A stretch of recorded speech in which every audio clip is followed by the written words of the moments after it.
নমস্কাৰ শংকৰজ্যোতি নিউজৰ দৰ্শকসকলক স্বাগতম জনাই মই সিমিয়ে আপোনালোকলৈ লৈ আহিছো এই মুহূৰ্তৰ এক গুৰুত্বপূৰ্ণ খবৰ কাৰাগাৰৰ পৰাই অসমবাসীলৈ আহ্বান অখিল গগৈ ৰাজ্যৰ আপোচবিহীন জাতীয় সংগ্ৰামখনত ভূত যুদ্ধৰ জৰিয়তে কৃষক নেতাগৰাকীক সহায় কৰিবলৈ অনুৰোধ জনায় অখিল গগৈয়ে জাতিদ্ৰোহী চৰকাৰৰ বিৰুদ্ধে সিংহৰ দৰে গৰজি উঠাৰ অংগীকাৰ কৰা কৃষক নেতা অখিল গগৈয়ে আজি সংবাদ মাধ্যমৰ জৰিয়তে ৰাজ্যলৈ জনায় কেইবাটাও অনুৰোধসূচক প্ৰস্তাৱ কাৰ বিৰুদ্ধে সবল প্ৰতিবাদ সাব্যস্ত কৰা অখিল গগৈয়ে আগন্তুক নিৰ্বাচনত জয়লাভেৰে বিধানসভাৰ প্ৰথমটো অধিৱেশনতে অসমত কাম বলবৎ নোহোৱাৰ প্ৰস্তাৱ ল'ব খোজে ৰাজ্যৰ দলৰ মুখ্য কাৰ্যালয়ত এইসমূহ বিষয়বস্তুক লৈ যেহেতু এক সংবাদমেলৰ আয়োজন কৰা হৈছিল এই সংবাদমেল আপোনালোকলৈ আগবঢ়াইছো ইতিমধ্যে কালি আমি ঘোষণা কৰিছো আগন্তুক বিধানসভা নিৰ্বাচনত ৰাইজৰ দলৰ কাৰাৰুদ্ধ সভাপতি অখিল গগৈ 108 নং শিৱসাগৰ বিধানসভা সমষ্টিতে কেৱল প্ৰতিদ্বন্দ্বিতা আগবঢ়াব এজন বিজেপি বিৰোধী বিধায়ক বঢ়াই অনাৰ স্বাৰ্থত ৰাইজৰ দলে মৰিয়নি সমষ্টিত প্ৰতিদ্বন্দ্বিতা নকৰাৰ সিদ্ধান্ত গ্ৰহণ কৰিছে আৰু তাৰ কাৰণে আমি পুনৰবাৰ মৰিয়নিবাসী ৰাইজ মৰিয়নিৰ বিভিন্ন দল সংগঠনৰ ওচৰত আমি ক্ষমা বিচাৰিছোঁ আজি ৰাইজৰ দলৰ কাৰাবন্দী সভাপতি অখিল গগৈয়ে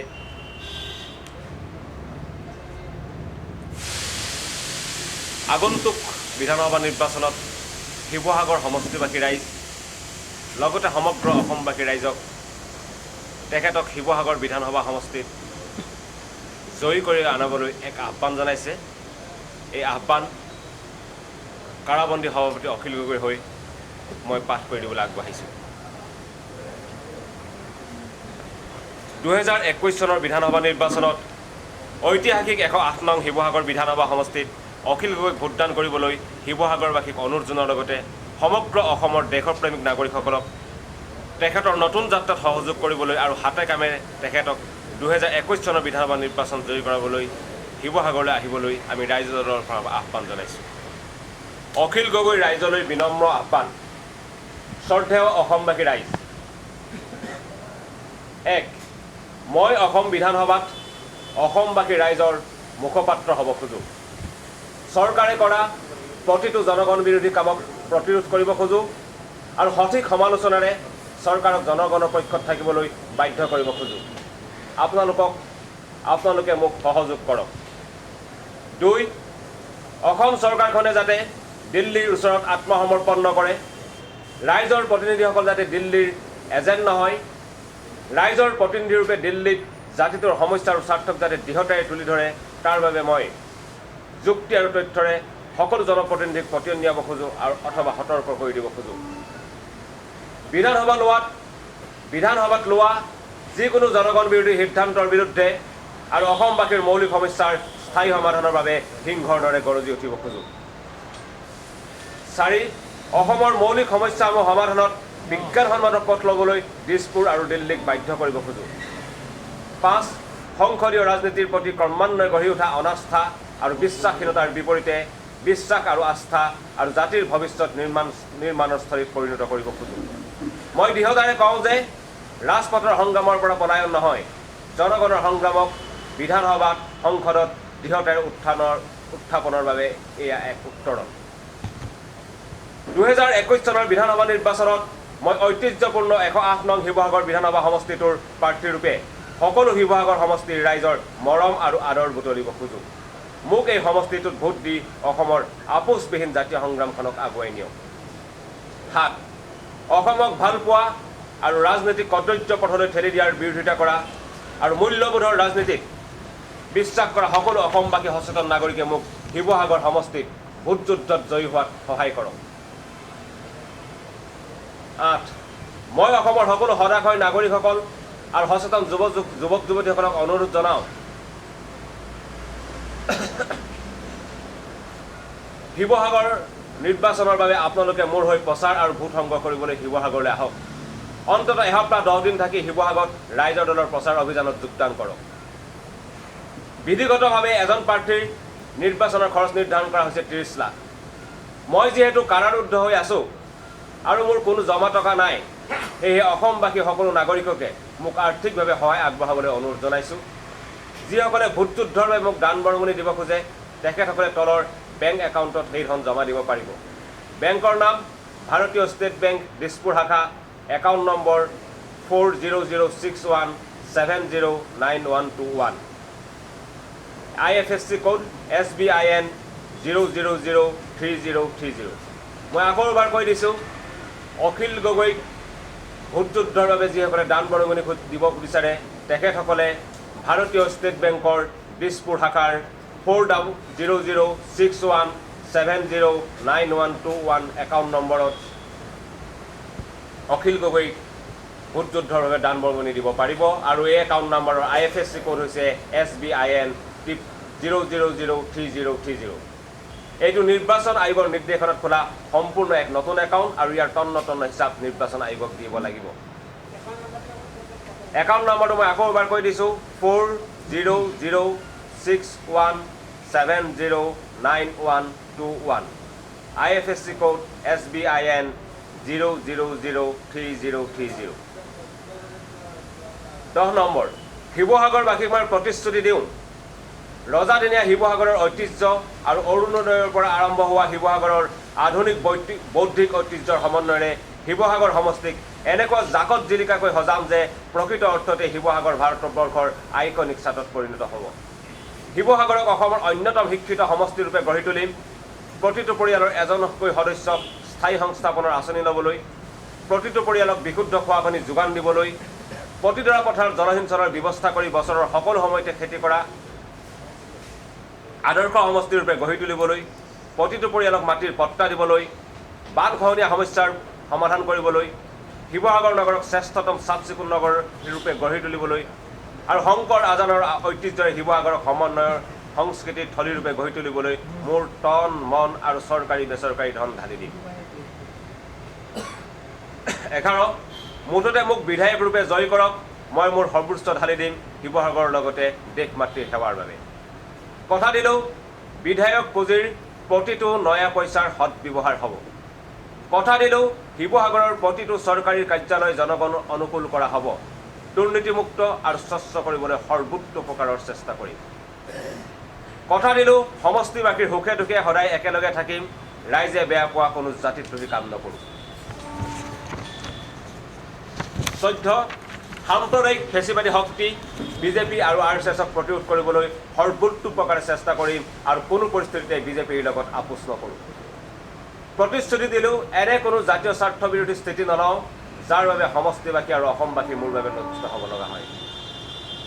মোৰ আটাইতকৈ ডাঙৰ সপোন হ'ল এইবাৰ প্ৰথম মখন বিধানসভাৰ অধিৱেশনত অসমত বলৱৎ নহয় বুলি প্ৰস্তাৱ ল'ব খোজোঁ। পুনৰ শিৱসাগৰ সমষ্টিবাসীক মোক ভোট দি জয়যুক্ত কৰিবলৈ অনুৰোধ জনালোঁ। পুনৰ অসমবাসী সচেতন ৰাইজক শাৰীৰিকভাৱে শিৱসাগৰলৈ আহি অথবা আৰ্থিকভাৱে বৰঙণি দি আমাৰ এই নতুন সংগ্ৰামী পথত উৎসাহ যোগাবলৈ অনুৰোধ জনালোঁ।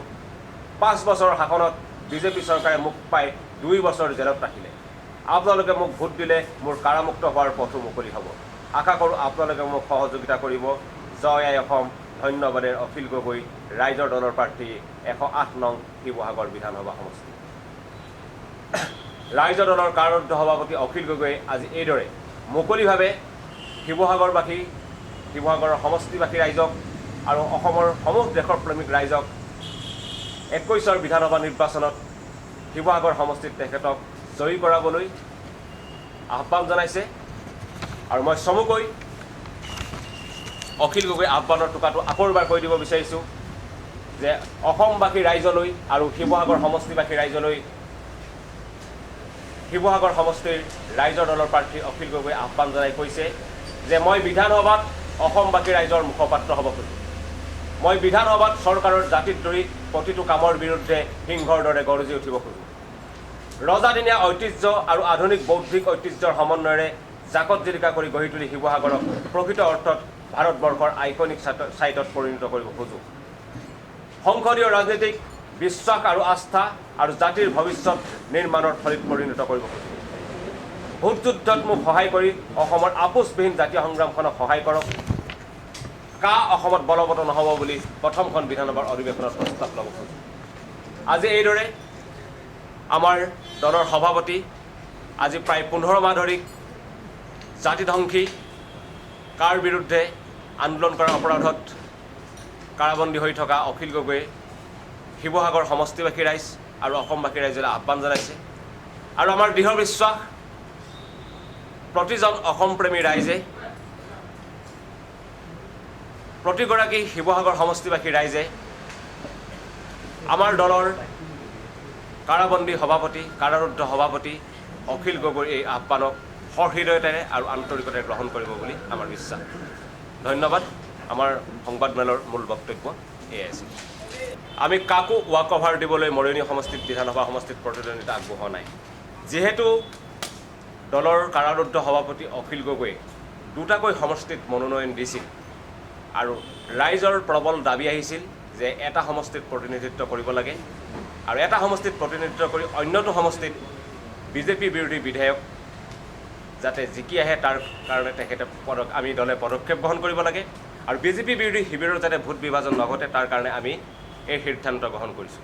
আমি পুনৰ দৃঢ়তাৰে ক'ব খুজিছোঁ, আমি বাৰম্বাৰ কৈ আহিছোঁ যে বিজেপি বিৰোধী শক্তিক ঐক্যবদ্ধ কৰিবৰ কাৰণে বিজেপি বিৰোধী শক্তিক আগন্তুক 21 বিধানসভা নিৰ্বাচন জয়ী কৰাই আনিবলৈ আমি ৰাইজৰ দল দৃঢ়ভাৱে সংকল্পবদ্ধ আৰু আমি যে এই কথাত সঁচাসঁচিকৈ দৃঢ়ভাৱে সংকল্পবদ্ধ তাৰ নিদৰ্শন কালি আমি মৰিয়নি সমষ্টিত প্ৰাৰ্থিত্ব প্ৰত্যাহাৰৰ জৰিয়তে দাঙি ধৰিছোঁ। চব জাতিৰ স্বাৰ্থত অখিল গগৈয়ে নিজৰ মাতৃৰ কাটৰ আহ্বানকো নেওচা দি শিৱসাগৰ মৰিয়নি সমষ্টিত প্ৰাৰ্থিত্ব প্ৰত্যাহাৰ কৰিছে আৰু আমাৰ এই ত্যাগক আজি কোনো স্বীকৃতি নিদিলেও আমি জানো যে প্ৰতিজন অসমপ্ৰেমী নাগৰিকে এদিন হ'লেও এই কথা বুজি পাব আৰু ইতিহাসে জাতিদ্ৰোহী বিজেপিক পৰাভূত কৰিবলৈ ৰাইজৰ দলে আৰু ৰাইজৰ দলৰ কাৰাৰুদ্ধ সভাপতি অখিল গগৈয়ে কৰা এই চৰম ত্যাগক নিশ্চিতভাৱে এদিন স্বীকৃতি দিব। চব নিৰ্বাচনৰ সময়ত বিভিন্নজনে বিভিন্ন কথা কৰিব, বোকাচতীয়ৰ ৰাজনীতি কৰিব। আপোনালোকে যদি আজি শিৱসাগৰ মৰিয়নি সমষ্টিলৈ যায় আপোনালোকে গম পাব যে মৰিয়নি সমষ্টিবাসী ৰাইজে অখিল গগৈক মৰিয়নি সমষ্টিৰ জনপ্ৰতিনিধি কৰিবলৈ কেনেধৰণে উৎপাউল হৈ আছে। তাৰপিছতো আমি কেৱল এজন হ'লেও যাতে বিজেপি বিৰোধী বিধায়ক বাঢ়ি আহে তাৰ স্বাৰ্থতে এই সিদ্ধান্ত গ্ৰহণ কৰিছোঁ। গতিকে পৰাজয়ৰ ভয়ত প্ৰত্যাহাৰ কৰাৰ কোনো ধৰণৰ প্ৰশ্ন উঠিবই নোৱাৰে।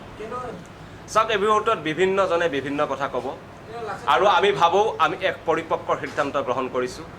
বিভিন্নজনে বিভিন্ন কথা ক'ব কিন্তু আমি আমাৰ যি নীতি সেই নীতিত অচল আছোঁ আৰু আমাৰ এই নীতি হ'ল 21 বিধানসভা নিৰ্বাচনত যিকোনো প্ৰকাৰে বিজেপিক প্ৰতিহত কৰিব লাগিব, বিজেপি বিৰোধী প্ৰাৰ্থীক জয়ী কৰাই আনিবলৈ বাস্তৱসন্মত ৰণকৌশল গ্ৰহণ কৰিব লাগিব। তাৰ কাৰণে আমাৰ যি ৰণনীতি সেই ৰণনীতিত আমি অবিচল হৈ আছোঁ। আমি এটা উমৈহতীয়া চিম্বলৰ কাৰণে আমি আবেদন কৰিছোঁ আৰু আজিৰ ভিতৰত আমি এটা উমৈহতীয়া চিম্বল পাম বুলি আশা ৰাখিছোঁ আৰু ৰাইজৰ দলৰ প্ৰাৰ্থীসকল ইতিমধ্যে ৰাইজৰ হৃদয়ে হৃদয়ে সোমাইছে। আমি ভাবোঁ যে এই ক্ষেত্ৰত প্ৰতীক চিহ্ন বহুত বিশেষ সমস্যাৰ সৃষ্টি নকৰিব। আমি নাভাবোঁ যে বীৰ লাচিত সেনাই ৰাইজৰ দলৰ প্ৰতি থকা তেখেতসকলৰ যি সমৰ্থন সেই সমৰ্থন প্ৰত্যাহাৰ কৰিছিল। আমি এতিয়াও আজিৰ তাৰিখতো আমি জানো যে বীৰ লাচিত সেনাৰ প্ৰতিগৰাকী সদস্যই বিশেষকৈ শিৱসাগৰ বিধানসভা সমষ্টিত দেহে প্ৰাণে মনে প্ৰাণে লাগি আছে। আমি জানো যে বীৰ লাচিত সেনাৰ কৰ্মীসকলে আমাক অখিল গগৈক জয়ী কৰাই আনিবলৈ অহোপুৰুষাৰ্থ কৰিছে। গতিকে এনেকুৱা ধৰণৰ খবৰ মাজে মাজে আহে, এনেকুৱা ধৰণৰ ভুল ভ্ৰান্তিৰ সৃষ্টি হয়, এইবিলাক সকলো সময়ত সমাধান হ'ব।